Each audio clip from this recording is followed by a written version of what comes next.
All right. Since we are around Valentine's Day, obviously a lot of people get candy for Valentine's Day for their significant other or for themselves because treat yourself. If you're like the single people like me out there. But with all that being said, with candy and everything, I want to hear a theory about my favorite character and feels like everyone's probably favorite character.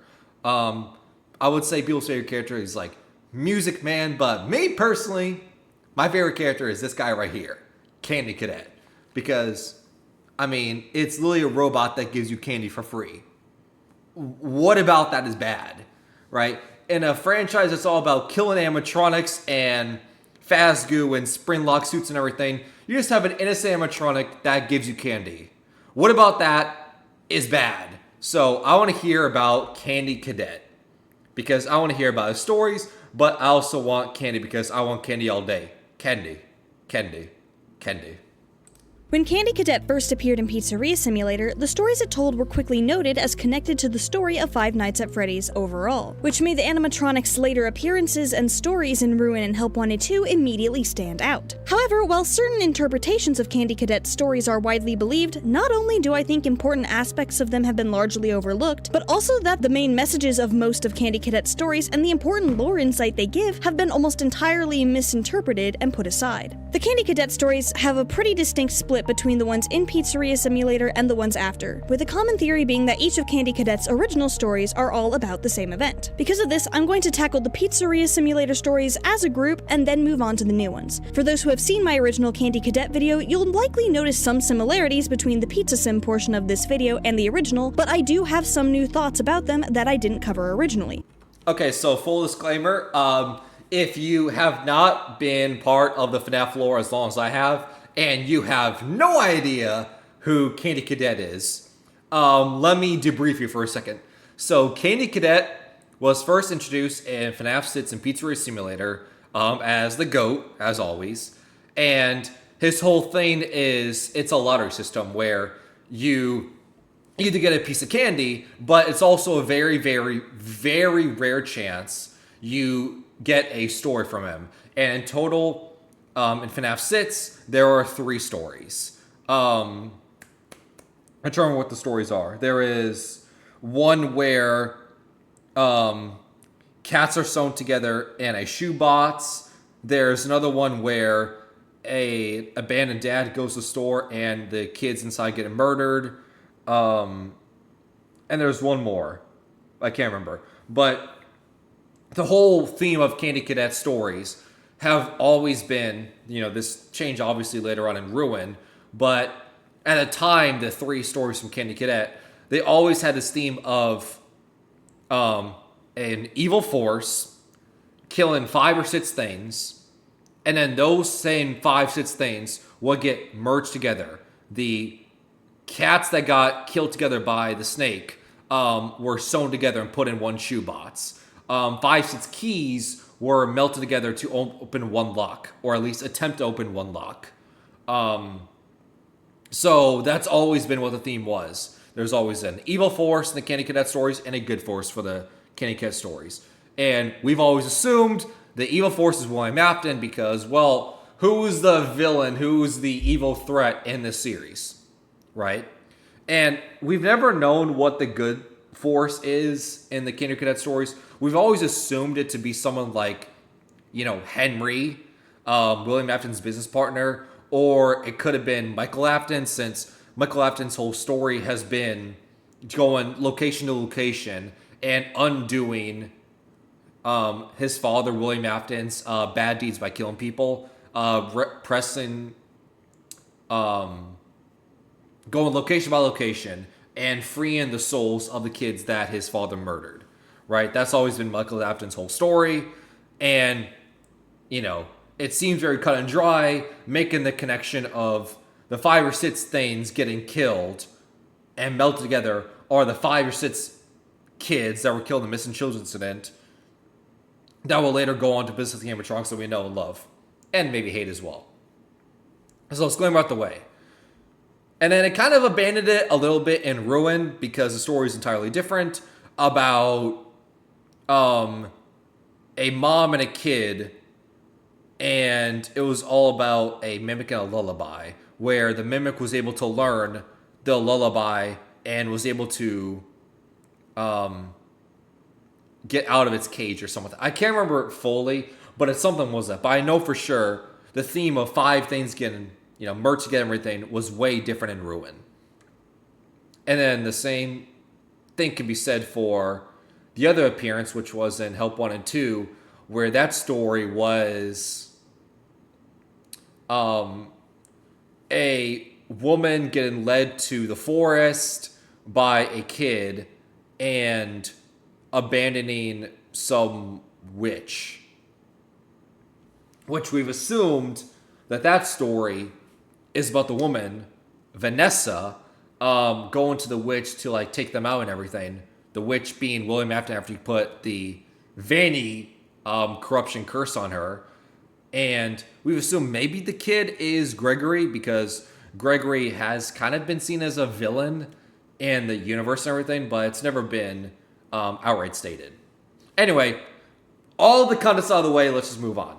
So sticking around for those parts of the video should still hopefully be interesting. But before I get into that, you may have noticed a special addition to my desk today. And while I am about a week late to verbally announcing it in a video because life decided to kick me in the shins, I'm excited to announce the launch of the Ghost ID or Ghosty plush. Ghosty may look sad, but that just means she'll be able to sympathize with you when the theorizing makes you too want to cry. And since she glows in the dark, she'll be able to haunt you in a friendly way, even when the lights are out. She's only available till December 19th though, and will only get produced if at least 200 plushies sell. So if you want a ghosty of your own, there's a link at the top of the description and in the pinned comment. Either way, I really appreciate everyone's support in whatever way that manifests, and I hope you enjoy the video. So what are the original Candy Cadet stories about? On a surface level, the stories are pretty simple, if a bit strange. One story is about a young woman sealed in a room with 5 keys and a furnace. The 5 keys could each unlock a different door outside her room that had a child trapped behind each, but she was only allowed to take 1 key out of the room. The woman used the furnace to melt the keys together so she could take all of them, but all that did was make it so rather than being able to save 1 life, she could save none. Another is about a boy with a hungry snake who found a box of 5 kittens. Despite knowing the snake might eat them, he didn't want to get rid of the snake, and while he knew that if he fed a kitten to the snake it might be satisfied, he couldn't choose which one and left the snake's cage open when he went to bed. The snake ate a kitten, but after 5 nights the boy felt regret, so he cut the snake open, put the remains of the kitten back together, and then put the kitten back in the box. The final story stars a man who would visit and bring happiness to 5 orphans, but feared what would happen if a burglar broke into their homes, so he adopted them. He came home one day to find that a burglar had broken into his home and killed all 5. Because he couldn't afford more than 1 coffin, he sewed the bodies together and buried them, with the story ending by saying there was a knock at the door. Immediately, it's pretty easy to see why many people connect all these stories to being about the same event. What with how many times 5 things and stuff getting combined into one comes up in every story. The usual interpretation I see is that they're about a theory called Molten MCI, where William Afton combines the remnant of the original 5 missing children to create or put into the Funtime animatronics in Sister Location, which would later combine to become Ennard and kick Circus Baby out to become Molten Freddy. 5 things become 1, 5 dead kids haunt 1 pile of robot spaghetti. However, there are a few reasons I don't think that's what these stories are about. For one thing, only 2 of the stories are actually about 5 things becoming 1. The story about the young woman with the keys specifies she melted the 5 keys together to create a single one, and the story about the man specifies he stitched the 5 children's bodies together. But the story about the boy, snake, and kittens only ever mentions 1 kitten being eaten despite the existence of 5. Sure, 5 nights go by, but the story only ever mentions the 1, and even specifies that the boy thought 1 kitten could satisfy the snake, which would check out given real life snakes canonically don't eat much. The only place that says 5 kittens were eaten is the Ultimate Guidebook, which also says a lot of things that are just flat out false, such as that Sister Location takes place at Circus Baby's Pizza World, not entertainment and rentals. So it isn't a particularly reliable source of information. And honestly, if the stories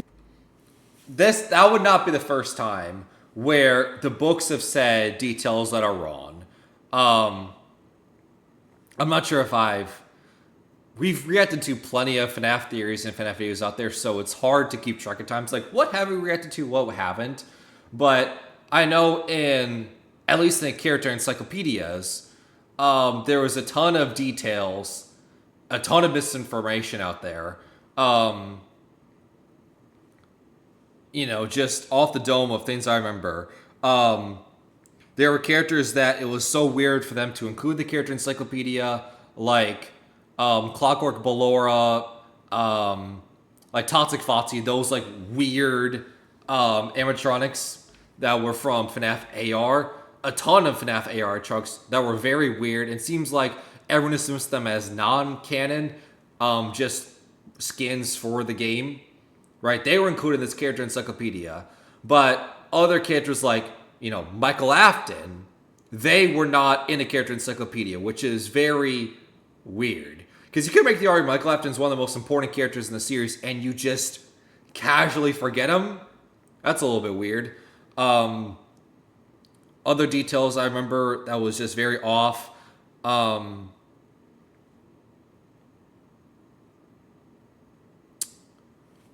God. All right, hold on. Because I just remember that was a big one. Hold on, let me see. FNAF, character, encyclopedia, mistakes.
Can we show up the character encyclopedia ourselves?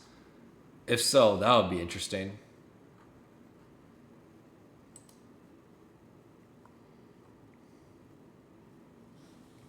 Okay, yeah. Bon Bon, the little hand puppet from Funtime Freddy in Location, was said to be a girl, which we know is not true because we know there is Bonnet, a pink Bon Bon animatronic that was exclusively in the Location Custom Night and the actual game Custom Night.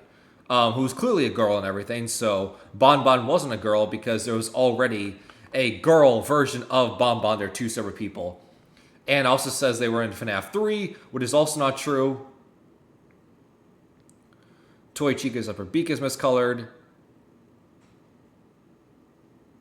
Endo 2 appears on Endo 1's page.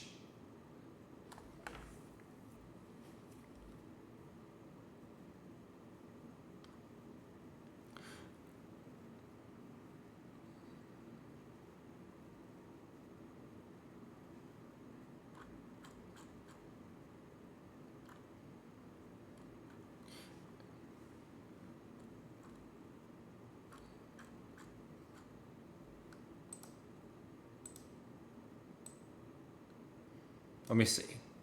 If I can pull up the character encyclopedia myself, that would be nice.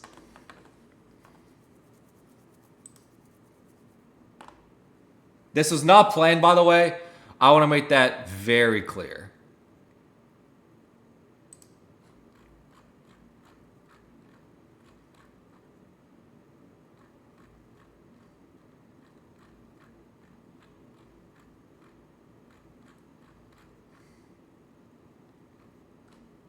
Right, I want to make this very clear. This was not planned that we ourselves are going to go through the character encyclopedia. I think this needs to be its own stream on its own. Just being honest. This needs to be its own stream because it is... I'm looking at this right now. It is hold on, let me pull it up. It is 200 pages. This, to me, needs to be its own stream.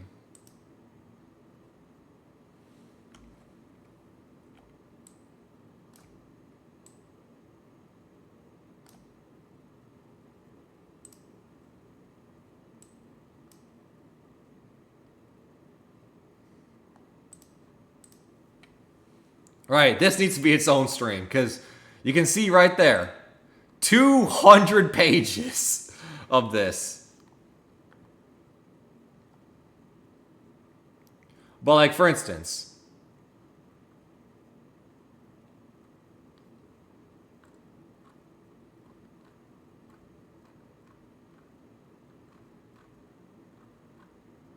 Toy Freddy. Yeah, this needs to be its own. Hello, that's a little bit weird.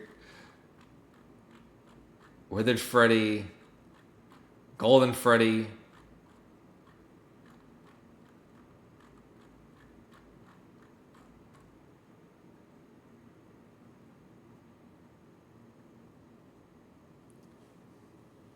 See, like this detail right here. Once again, I want to repeat, this is not planned, and I feel like this needs to be its own stream. But you see, right there, Phantom Freddy, right? Phantom Freddy appears in FNAF 3, which, yes, that's images coming directly from FNAF 3. Ultimate Custom Night, yes. Five Nights at Freddy's Help Wanted,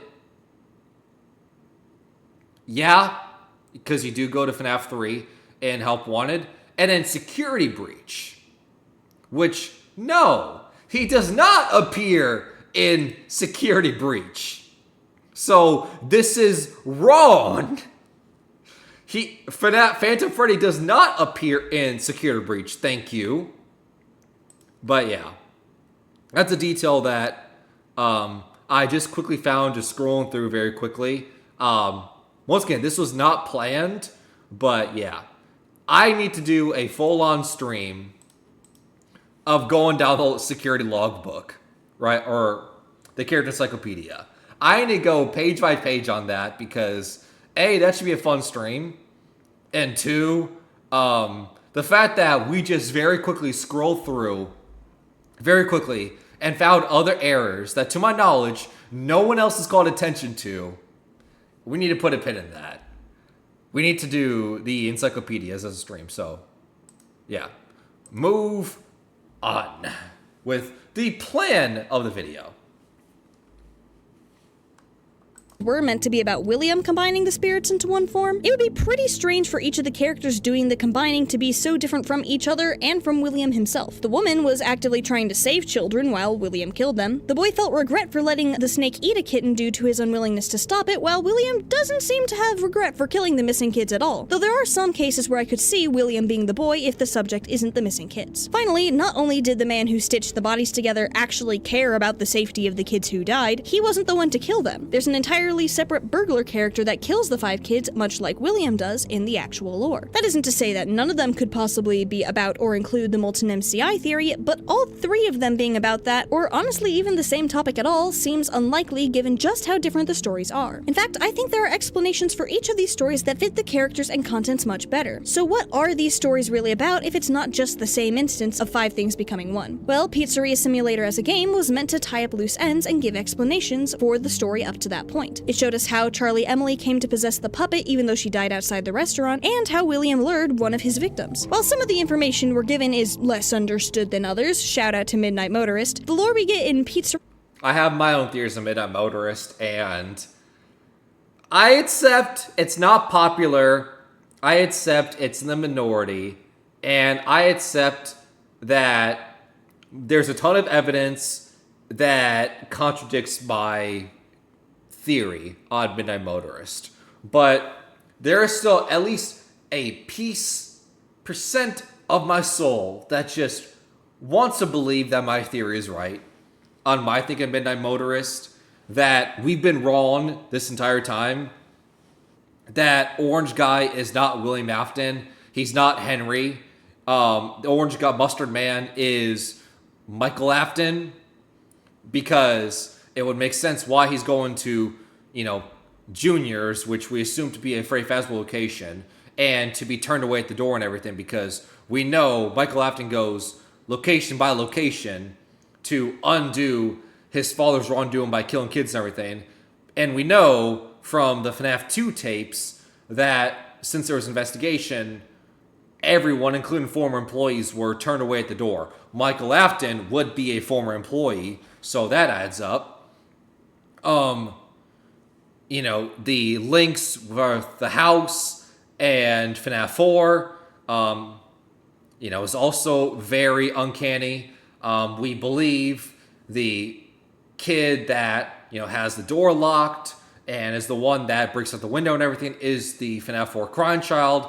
And orange guy being aggressive and saying he'll be sorry when he gets back. I've always interpreted that as what we see in between nights in FNAF 4 and everything, of why, the older brother hides behind the couch, hides under the bed, and scares the FNAF 4 Crown Child with the Foxy mask and everything.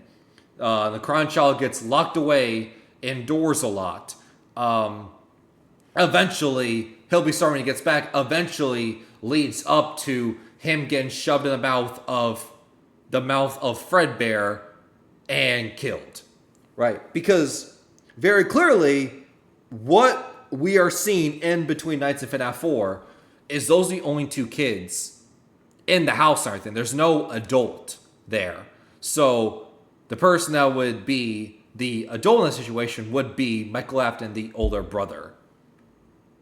Pizzeria Simulator is all about filling in some of the gaps to wrap up that arc of the story, and I think that the Candy Cadet stories are similar, with each of them giving insight into different characters and events from the series in the lead up to Pizzeria Simulator. For example, I think the key story is most likely about Charlie Emily and her efforts to help William's other victims in FNAF 2's Give Gifts, Give Life minigame, and how that led to the spirits being around for Pizzeria Simulator. After all, the young woman in the story was sealed in a room, just like Charlie's spirit was sealed in the puppet. And just like there were 5 kids trapped in their own rooms, there were 5 kids killed by William Afton, just like Charlie was. And just like the woman wanted to save all of the children by melting the keys to their freedom together, leaving them all trapped instead, Charlie tried to help them in Give Gifts, Give Life, but all of their souls remained trapped for decades despite of, or because of, her efforts. This is where in my original video I explained that this story gives additional insight into Charlie's efforts to help the kids, because the woman in the story apparently could have saved one of the trapped children, but because she melted the keys together, she wasn't able to. I suggested that this could mean Charlie may have been able to use her remnant to bring one of the kids back from the dead, as that is a thing Remnant can do. We see it happen with Michael Afton, where he comes back as a zombie, but is also implied to have potentially recovered in the scrapped Fazbear Fright story You're the Band, where there's a Freddy's security guard named Mike who knows a lot about hauntings and Freddy's, but also apparently looks like a college kid in the year 2015. Maybe Charlie could have literally given life back to one of the children who were killed, but by trying to use her remnant to save all of them, they may have been anchored more fully to the realm of the living but remained trapped. However, I've somewhat rethought my position on this. I still do think that this general concept could be what the story is trying to imply, but I don't think Charlie was necessarily using her own power in order to make things work. The merged fates of the children via the merged keys of the story reminds me of Happiest Day, where only once all of the pieces of Happiest Day and the spirits are gathered can the spirits be released. And the culminating event of that is giving cake to a spirit in Golden Freddy. There's a relatively popular theory that the Crying Child's remnant ended up split between all of the animatronics. And while I think he does primarily possess Golden Freddy, the fact that all of the spirits need to be gathered in the Happiest Day ending for the spirits to move on seems to imply their fates are tied together, just like in the Candy Cadet story.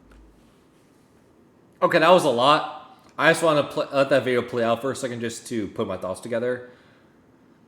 First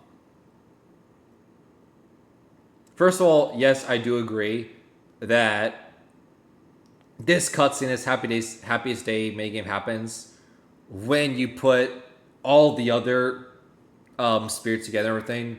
You have to do Chica's Party World minigame. You have to do the Golden Freddy, like Stage 01 minigame. Right, you have to do all these other minigames and then get to Happiest Day, and that's how we conclude. And we know the last child, who turns out to be Golden Freddy, is how his spirit gets released because it was for you. The party was for you. And we've always assumed, ever since FNAF 4, that the FNAF 4 Crown Child and Golden Freddy are linked. He's the one that has to possess Golden Freddy, or at least be one of the people to possess Golden Freddy, because there are theories out there that there's multiple people that possess Golden Freddy. Maybe the same goes for other animatronics as well, but at the very minimum, the running theory out there is Golden Freddy possesses, or is possessed rather, by multiple people. Cassidy, the Vengeful Spirit, who is in Custom Night, and then the FNAF 4 Crown Child, who may or may not be Dave. As such, I think it's entirely possible that Charlie wouldn't have used her own remnant to try and heal the missing kids. She instead used the crying child's remnant or memories. But rather than healing or freeing any of them from their mechanical prisons, all she did was bind them together in death. Either way, I think it lines up pretty well with the narrative that we're given. As for the others, the kitten story is the one where I can most easily see the argument for its protagonist character representing William, especially since it seems to be a metaphorical retelling of the events surrounding Sister Location. A red snake chooses a kitten to eat while the boy turns a blind eye. Meanwhile, William Afton left Circus Baby, who has red as a very prominent color, to her own devices to choose a child to kill. It just so happened that said child was his daughter Elizabeth, which could then explain the boy's regret and decision to kill the snake and put the kitten back together and in the shoebox with the others, which could then metaphorically represent the combination of the Funtime animatronics into Ennard, as Circus Baby, Ballora, Funtime Foxy, Funtime Freddy, and Bonbon would amount to 5, just like there were 5 total kittens. However, there are a few details in this story that lead me to believe this story isn't actually about William, but rather his son Michael.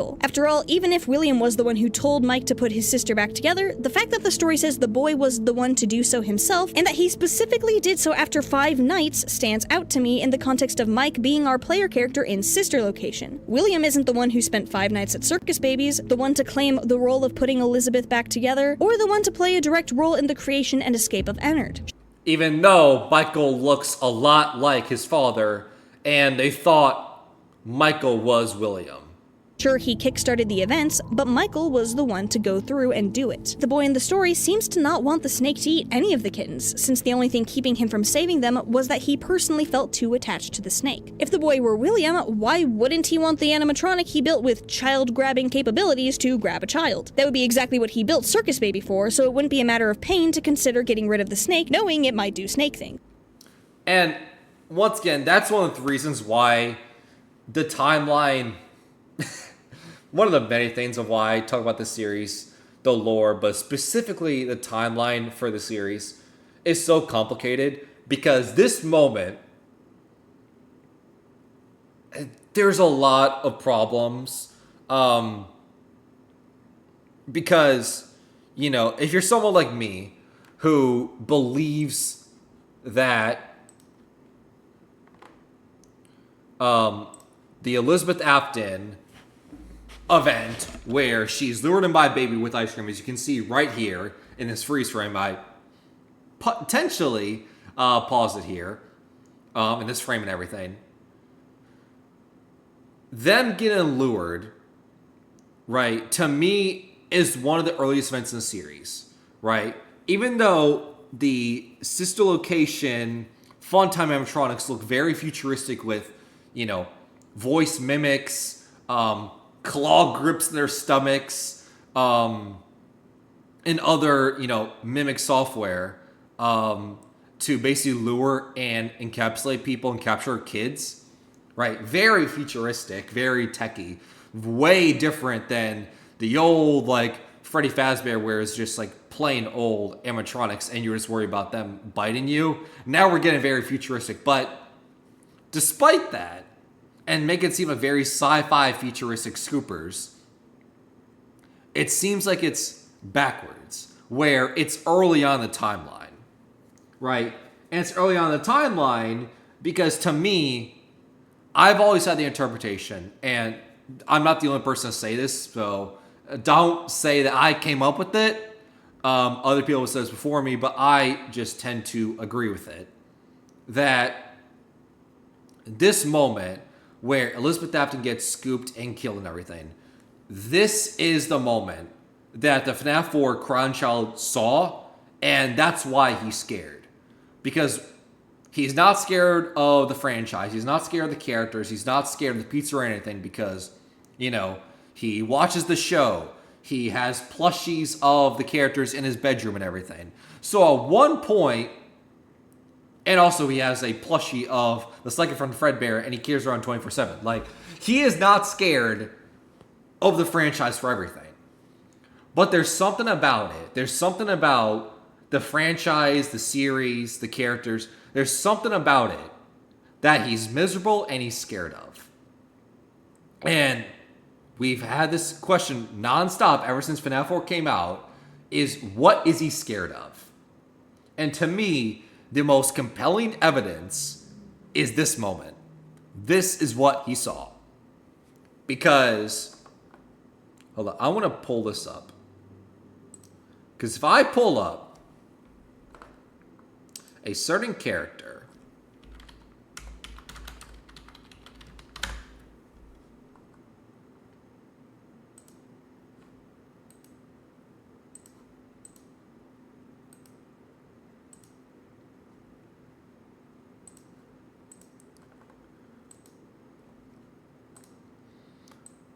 and it's a very specific angle of said character, by the way.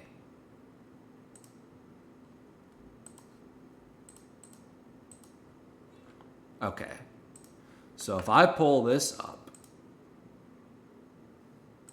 Hold on. I promise it's worth it. This is very compelling evidence. At least I hope so.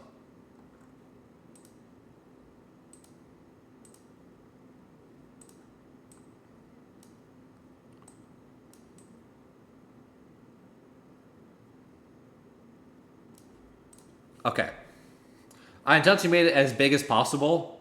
So, yeah, it may look obnoxious, but I want you guys to take a look at this. I want you to take a look at this because this is Fredbear. This is the person, the only animatronic after Night 5, right, in the game. Now, remember, history lesson.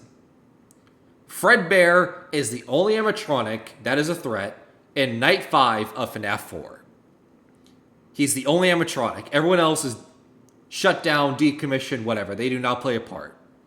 And that's important because after you get to 6 a.m. in Night 5 of beating Fredbear, you're then taken to that infamous Night 5 where it's the bite of 1983.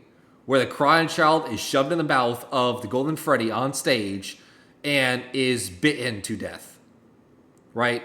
And then Night 6, from 12 a.m. to 4 a.m., which we've attempted on stream multiple times, we haven't beaten, it sucks.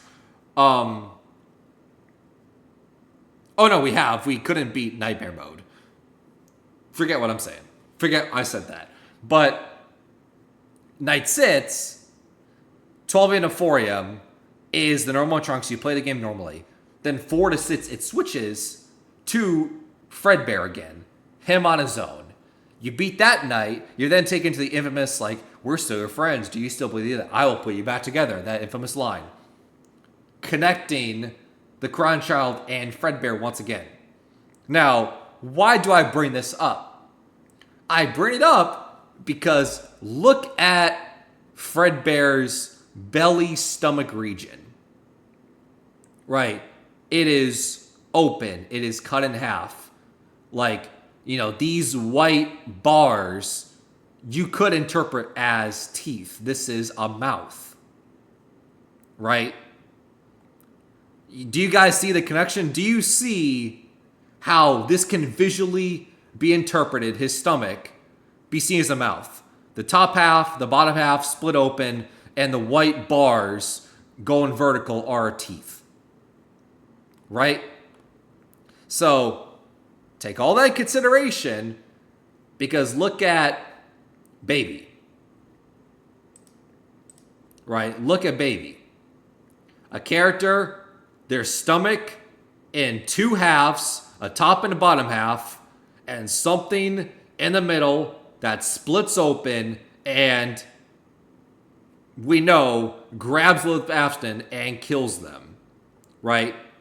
A top half, bottom half, something in the middle that kills someone.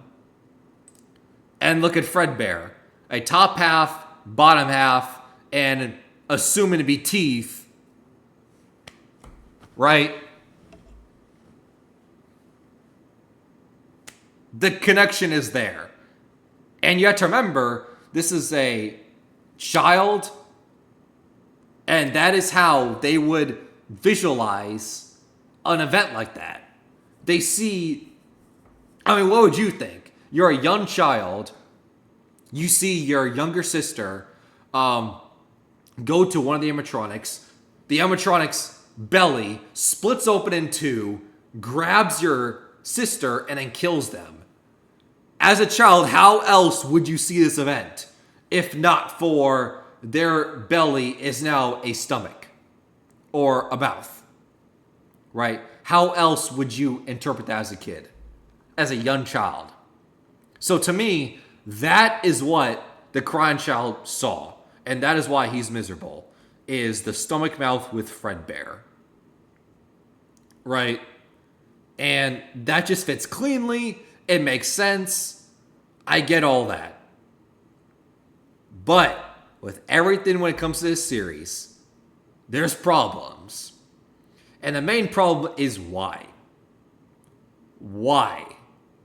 Why are there animatronics this early on in the timeline that have claw mechanisms in their stomach to lure kids and grab them and kill them?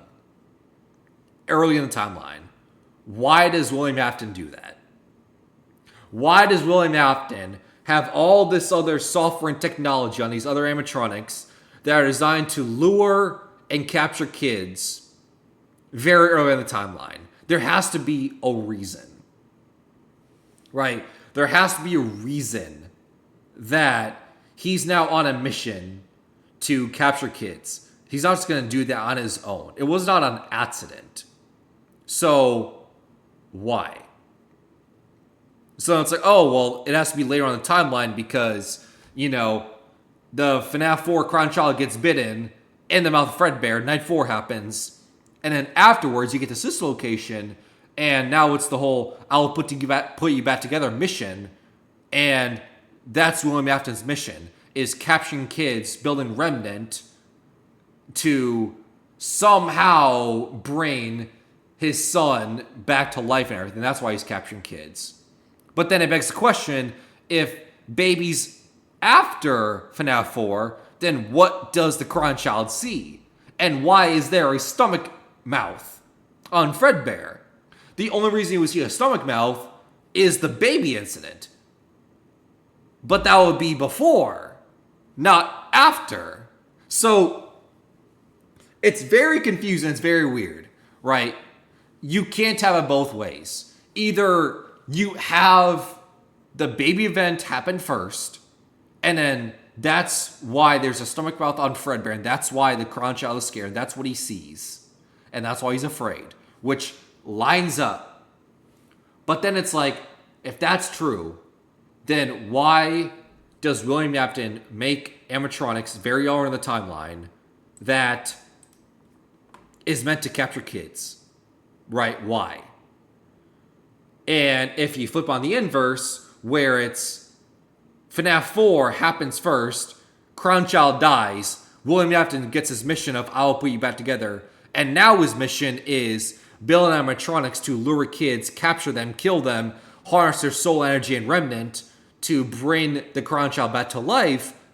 That also makes sense. Right? There's an argument there.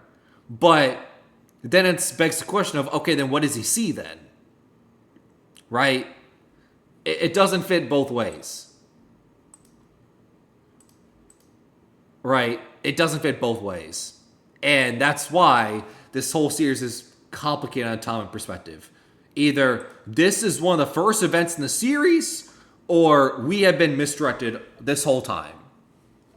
That being said, technically neither Mike nor William were the ones to directly remove Circus Baby's endoskeleton, so the boy cutting open the snake to get the kitten out doesn't necessarily match either of them in regards to Circus Baby. Because of this, I think the snake could potentially not just be a representation of Circus Baby, but also likely William, who was responsible for her creation. Michael clearly felt enough loyalty to his father to follow his instructions in Sister Location, even though the circumstances they put him in were definitely dangerous. So it seems likely to me that this story shows us Michael's arc in regards to his feelings about his father, and potentially implies that he may have had suspicions or some level of knowledge about what William was really up to. But while he initially turned a blind eye because he cared about his dad, he eventually had a change of heart, put his sister back together, and turned on his father, leading to him eventually being present in Pizzeria Simulator to assist in setting William Afton and his legacy ablaze. And this leads into the last of Candy Cadet's original stories, which I think makes the most sense being about William's former business partner, Henry Emily. Do you think that's what happened? I mean, maybe. Because I mean, it would be quite a revelation. Michael Afton goes to the sister location bunker, and he is scooped, and he says in that cutscene and everything, after you beat the Golden Freddy mode of that game's custom night and everything, you get the cutscene of, I should be dead and everything, but I'm not. And we know the reason why he's not dead is because Remnant, he is not human. Right? So, maybe? Huh. Maybe. Because Michael does say in that cutscene that he's now going to come find his father. So, I guess that is when his mission starts. Huh. Interesting. Maybe. Yeah, okay. I'm on board with that. It's just, I don't know about you, but I've always thought that Michael Afton had already had a mission of trying to figure out, what's going on with his dad and everything, and trying to piece things together. And then, he got scooped and everything, but him having the mission afterwards, because you do get that cutscene. Huh. Maybe.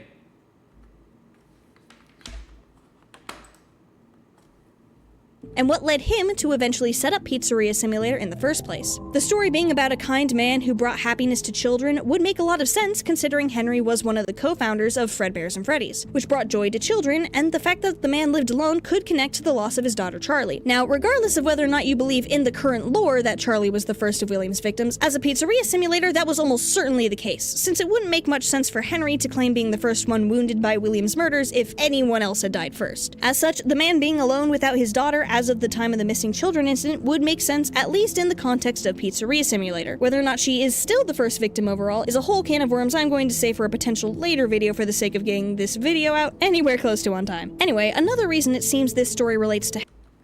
Yep. I mean, how many times have I said this? Once again, I'm going to repeat myself again. But there is at minimum... Is it 3? I think it's 3. Yes. Yeah. There's at minimum 3 people who have a case to be the first dead kid in the series. You have Chica, or Susie, her only evidence is what we get in Custom Night, where it's like, I was the first, I was the one who's seen everything. That's pretty cut and dry. Then you have Charlie Charlotte, who... Yeah, you have the Henry dialogue saying a wound first inflicted on me, referring to his daughter, Charlie Charlotte, getting killed outside the alleyway. It also makes sense that, the puppet is one of the first people killed and everything, because that's how they give life to the dead kids who go on to possess the animatronics. Right? That fits very cleanly. And like I said earlier in the stream, when does Elizabeth Afton get killed? Because to me, everything screams it happens early in the timeline. Now, how early is still up into interpretation.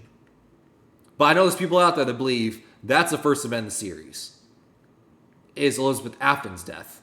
Henry is because of a particular line in the story that's echoed in Henry's recording we hear during the game's Insanity ending. The story mentions a man brought the 5 children together in one place, and Henry in the Insanity ending says that in order to help William's victims find rest, he has to bring them all together in one place. The 5 children are almost certainly a parallel for the missing children and the burglar who killed them for William. As for the man stitching the bodies of the children together, I can see the argument being made that this would be indicative of the molten MCI theory. However, I don't think that's necessarily what this story is meant to be about. And not just because it would be a bit strange for Henry to be the one to mix the soul juice of the MCI kids into Molten Freddy if that's what's going on with him. Molten Freddy and the other characters in Pizzeria Simulator are much better represented by the final line of the story, where after the stitched together child is buried, there's a knock at the door, which could metaphorically lead directly into the animatronics showing up in the back alley of the pizzeria for Michael to bring in. The thing is, regardless of how possessed or not Molten Freddy is by specifically the 5 missing kids, Molten Freddy's arrival at the pizzeria wouldn't necessarily account for the entirety of the children's children's souls. In the bad ending of FNAF 3, we can see that if the spirits don't move on, the heads of the original animatronics still have their eyes lit up, implying the continued presence of the spirits. Even if some of their remnant was harvested and put into the fun times in one way or another, it seems as though at least part of their souls remained in their original animatronics, which aligns well with how in the book The Fourth Closet, even after the kids' remnant is put into the funtime animatronics, they still maintain control over the classics. Additionally, Henry would have needed something to inspire his insanity-ending speech, which he starts by saying he only now understands just how depraved William really was, before mostly talking about what William did to the missing kids and their spirits after they died. To me, it seems like something related to the missing kids is what made Henry aware of the situation and inspired his plan, and I think the potential spiritual remnants present in FNAF 3 would be able to do just that. After all, in the final newspaper we get about the location burning down, we read that items were salvaged and sold at a public auction. Since the endings of the game show the intact heads of the animatronics, this seems to imply that they didn't burn down with the rest of the building.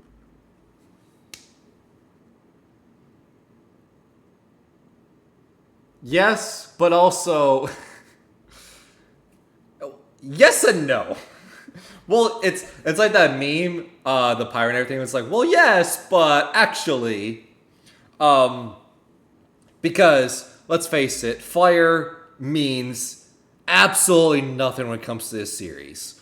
FNAF 3, the place gets burned down. Springtrap still lives on because he always comes back. And FNAF 6, another fire. And it seems like everyone who was burned in that FNAF 6 fire and that iconic Henry speech is still kicking around. William Afton's still kicking around as Burntrap under the pizza plats. The baby animatronic is in the blob.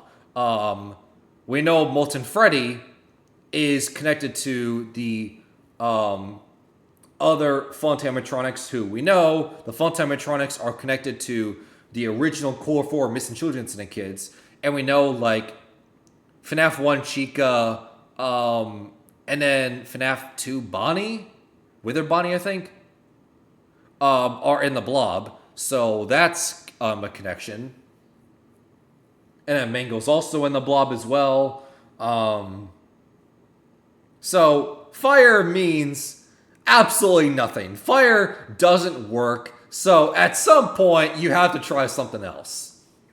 Who's to say that Henry didn't somehow find out about and get a hold of them? He could have done so, discovered they were haunted, and then come up with his plan for Pizzeria Simulator. He would have then brought them together to what would become their one metaphorical coffin before the knock at the door of the other animatronics arriving, just like the man in the story, with the stitching together of the bodies potentially representing the conditions being made right for the spirits to move on. As in the Key story, the keys to their freedom were combined into one as well. Of course, these are just my interpretations, and with how the stories are written, I can definitely see other things potentially being the case. So feel free to drop a comment with your own interpretations if you disagree, or consider subscribing if you do agree. Either way though, I find these interpretations to be particularly satisfying with how they give greater insight into the three characters that worked against William on behalf of his victims, all leading up to the culminating end of the game where we hear the stories told. But while that covers the original three stories, that's no longer where Candy Cadet stories end. Imagine my surprise when I came out with my Candy Cadet video last year, only for us to get a new story in Security Breaches Ruin DLC, and then again in Help Wanted 2. I wouldn't be surprised if the guy showed up with a new story in Secret of the Mimic at this point, and honestly, I would not complain. 100%.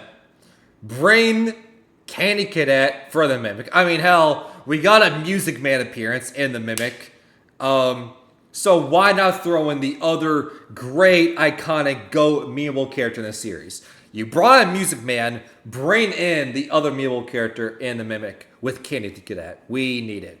Steel Wall. Please. Cadet is great. Anyway, despite technically coming second in the timeline, Ruin's Candy Cadet story is the first one we're given, and fortunately its meaning seems pretty clear. A monster is locked in the basement by a boy's mother, and the mother reassures the boy that it wouldn't be able to escape and sings the boy to sleep. Unfortunately, the monster learned to copy the lullaby, and one day when the mom was gone, it sang the song, and hearing it, the boy opened the door. With the big reveal of Ruin being the Mimic endoskeleton sealed in the basement's basement of the Pizzeria Simulator location, having copied Gregory's voice to lure Cassie into freeing it, this story being given right before said reveal seems to be pretty straightforward foreshadowing. Could it be about something else? Technically it's possible. In the cases of the Pizzeria Simulator stories, each of the protagonist characters matched the gender of the character they seemed to correlate with Charlie being a young woman, Mike being a boy, and Henry being a man. Meanwhile, the character in Ruin's story that gets tricked into Technically, Charlie showed up being a young woman.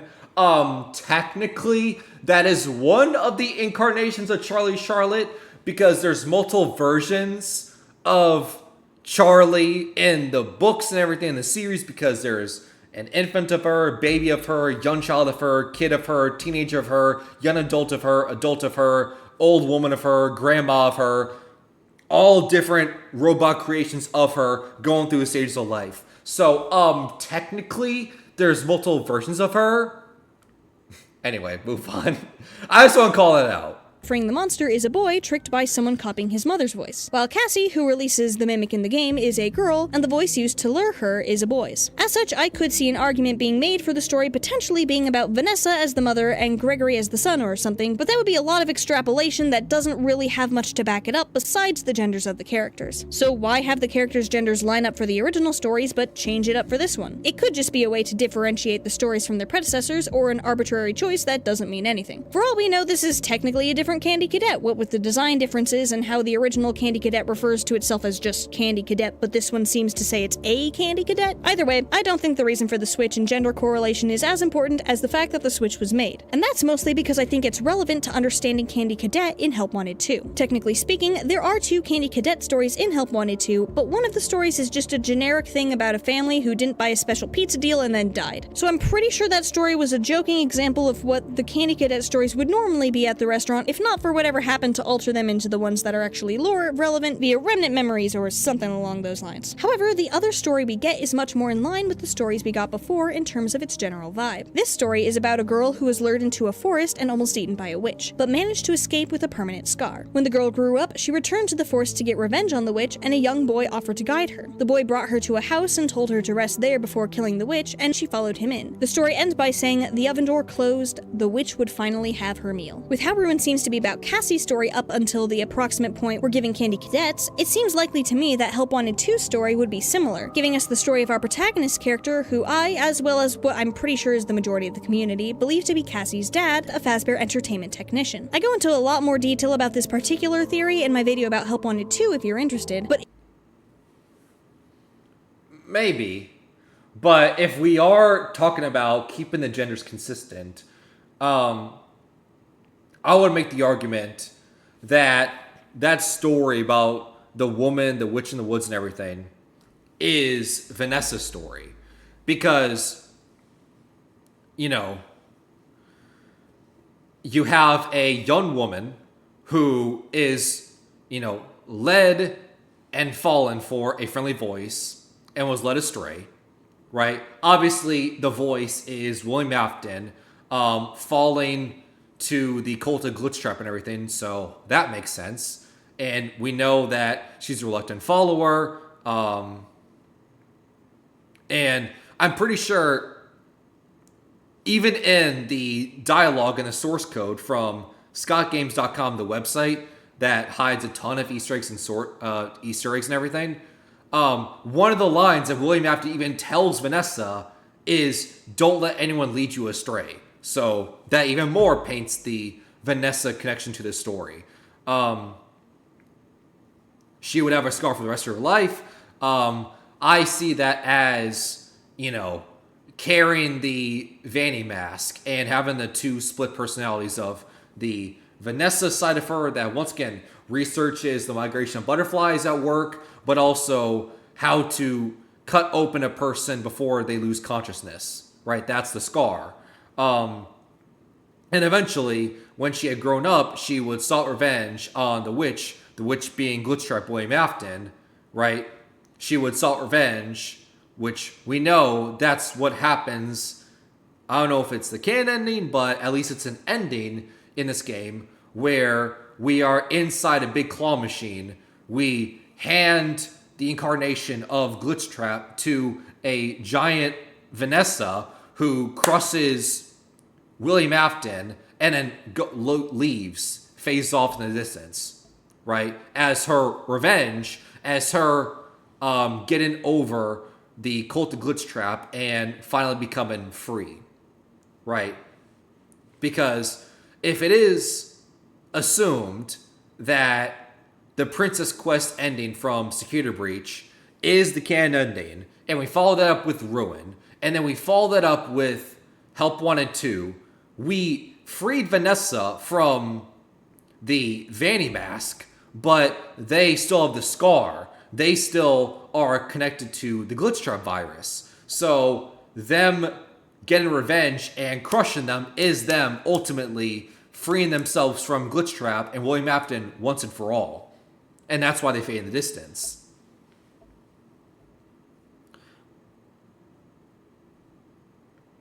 Followed by the young boy and everything. Well, people have assumed that the young boy is Gregory because Gregory seems to be a little bit of a malicious character than what we see in Security Breach. So much so, apparently, in the books, a character named Gregory is connected to I can't remember exactly what it is, but I know he's connected to some bunny identity, which, well, William Afton is connected to rabbits. You know, take that as you will.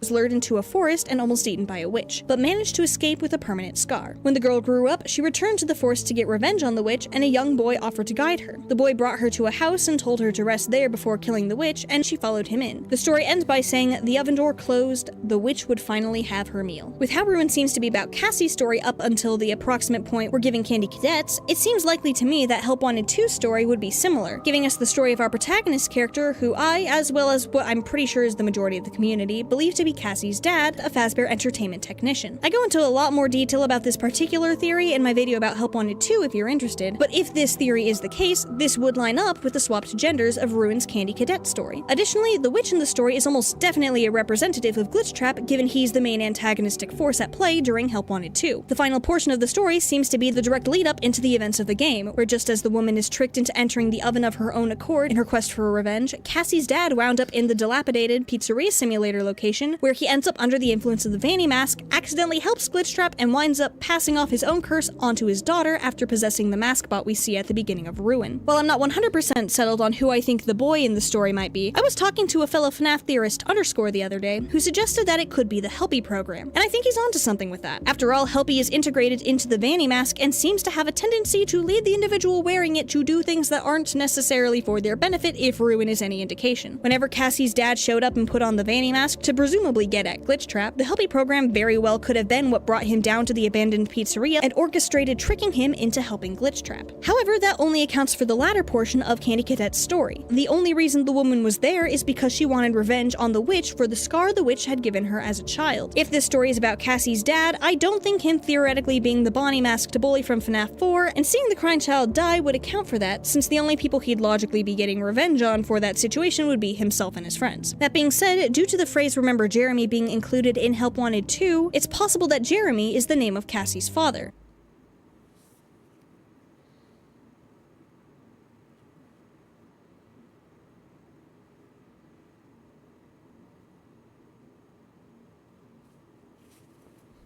Hold up. Hold up. Hold up.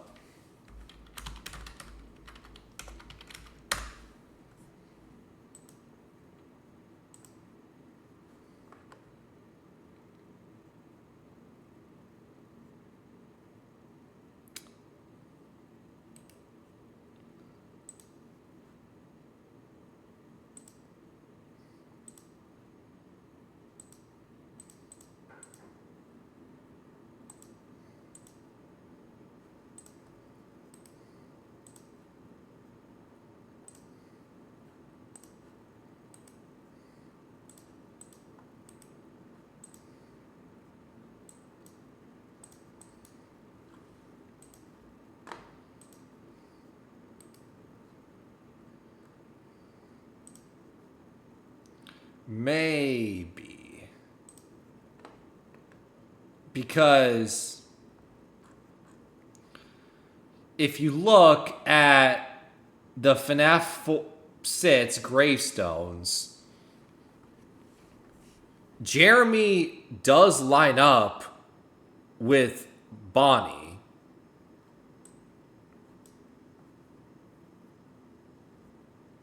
Hold up. Let me see if I can pull it up. It's gonna get very cluttered.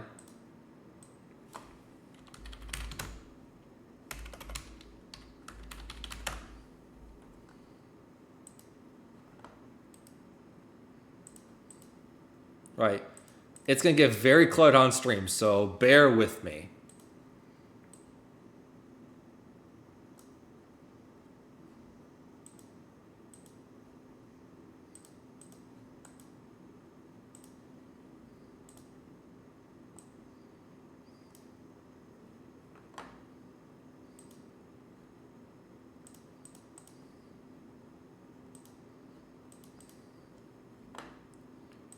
Okay.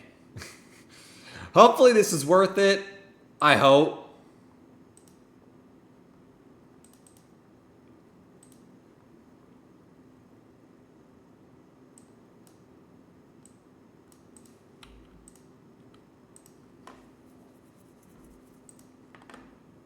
So that's the first image. And then we get to the second image.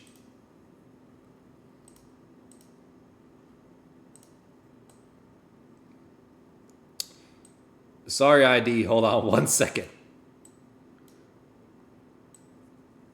Big.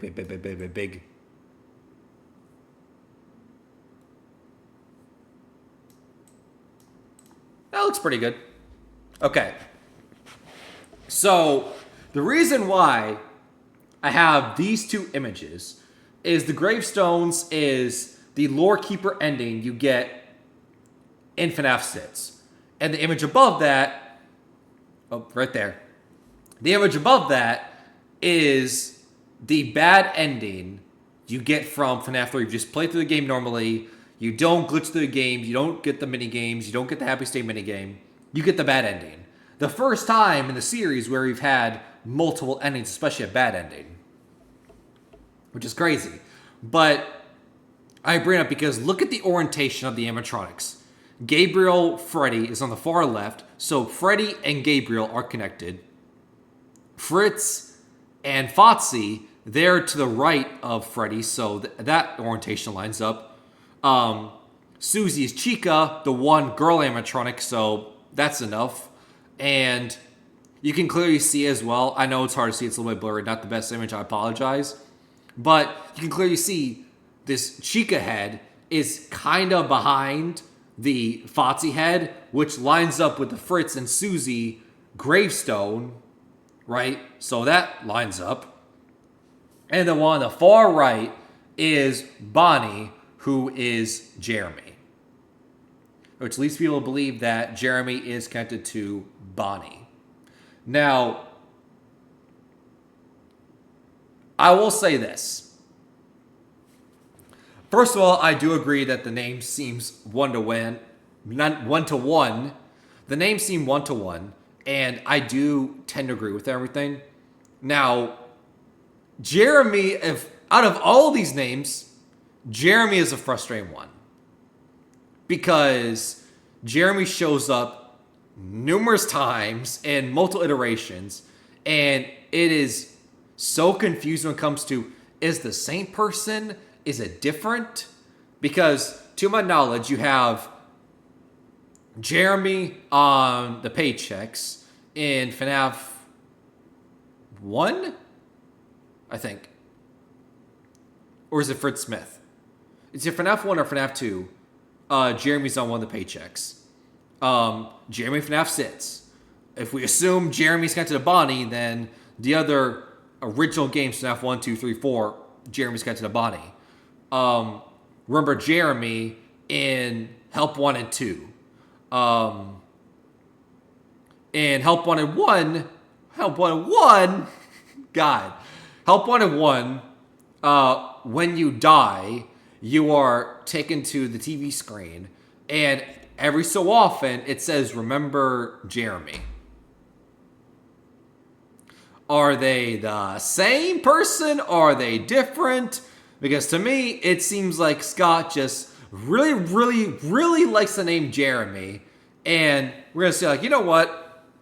I'm just going to keep naming everyone Jeremy, and we're just going to run with it. So I bring all those images up and everything. Doesn't seem like, I don't know if it seems worth it, but I bring it up just to say the message of all the names, I hate Jeremy the worst. No disrespect if your name is Jeremy, But I hate it because there's so many iterations out there in FNAF when it comes to Jeremy. It's hard to say, is it just a joke? Like, Scott realizes that, hey, everyone's named Jeremy in this series, so it's just a joke at this point. Or is there more of a coincidence? Like, who knows?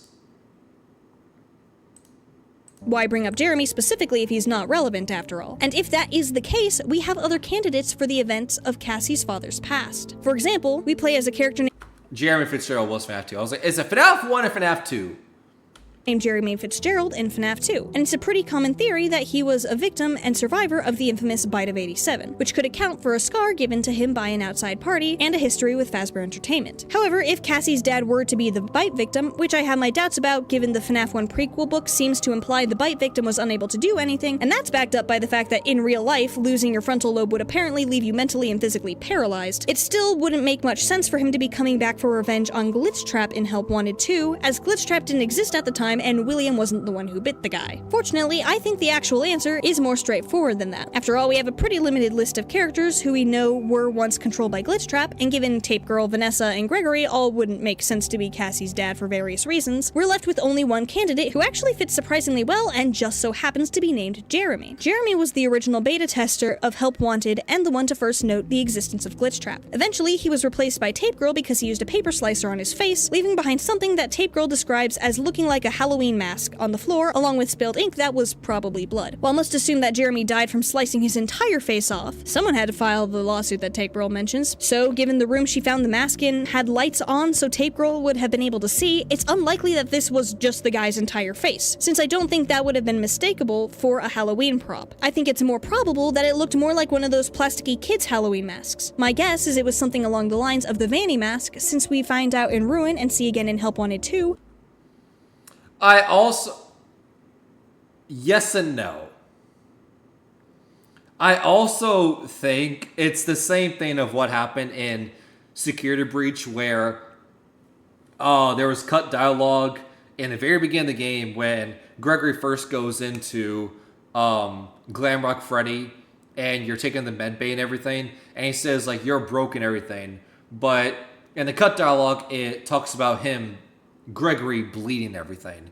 And there's a theory out there that the reason why that dialogue was cut is for any ESRB rating, which maybe, maybe not. But I am inclined to believe if it was not cut for an ESRB rating, an ESRB rating for referencing blood, I'm willing to bet that having it come out just bluntly stated that a character slices their head off and blood is dripping everywhere, that is probably an issue with an ESRB rating. So I think, at least in my opinion, the mask is not a mask. The ink is not ink. It was Jeremy's face being sliced off and the ink was his blood, but it was changed to seem more innocent because we don't want it to make it seem very violent because having your face sliced off, yeah, kids are probably not going to play a game like that. That the masks implant chips in their wearers that interface with their brains. Jeremy may have used the slicer to remove the chip and escape Glitchtrap's related influence, which would almost certainly leave behind a permanent scar. Would it? I mean, you remove the chip. Huh. Because we know from Ruin, the chip is an occipital nerve. So it's inside his eye. So Jeremy slices his face off to try to get rid of the occipital chip in his eye. I don't know about that. I'm still inclined to believe they didn't reference his face getting sliced off and blood being very gruesome and everything, being very graphic because of an ESRB rating. I'm willing to bet that's the reason. South Dakota, welcome. And shout out to you, Using Pain, welcome. But yeah, that's just my theory. That's my interpretation. You can think it, you can agree, you can disagree, but that's my opinion at the end of the day. That I don't know how much help that would be. I don't know how useful that method will be. Slicing your face off to get rid of a chip on your eye. I don't know how useful that would be. Now, have I done that so maybe I just don't realize it? No. Personally, I think Cassie's dad being Help Wanted's Jeremy works incredibly well in the context of Candy Cadet's story. It creates a connecting thread between the original Help Wanted, where, funnily enough, is the first time we see the phrase "remember Jeremy," almost as though giving literal instructions for us to remember Jeremy because he would be important later, and its sequel. It also gives an explanation for what his motives would be and why he would leave his daughter behind to try and get rid of Glitchtrap in the first place. Plus, it keeps the narrative of the current arc much more self-contained than it would be if his history was only in the pre-Help Wanted era of games. So all in all, I think the most satisfying explanations for Candy Cadet stories are the ones where each story gives us extra insight into different characters that are relevant to the games we find the stories in. But if you disagree, that's totally fine. Either way, thanks for watching. Make sure to check the link in the description if Chill. And thank you for said theory. Alright. So that was the theory of Candy Cadet, my favorite character in the series, and it's not even close, the most memeable character. Because once again, in all this series, like I said in the intro and everything, this series is all about animatronics, Remnant, Soul Juice, Scoopers, Springlock suits and everything, and killer animatronics. You just have an animatronic that just gives you candy. And on the rare time, they give you a story for lore and Easter eggs. What's to complain about? Like, there's nothing to complain about. Like, it's a win-win. You either give me candy, which is amazing, or you give me a story that's filled with Easter eggs and lore. Also great. Like, there's no downside. Right? So, I hope that every single game has a Candy Cadet Easter egg appearance, because I would love that. That would be amazing. So yeah, Steel Wool, Secret of the Mimic, I'm hoping for a Candy Cadet appearance. Please. Because you already have a Music Man appearance, so what's stopping you? Please. Hashtag Candy Cadet.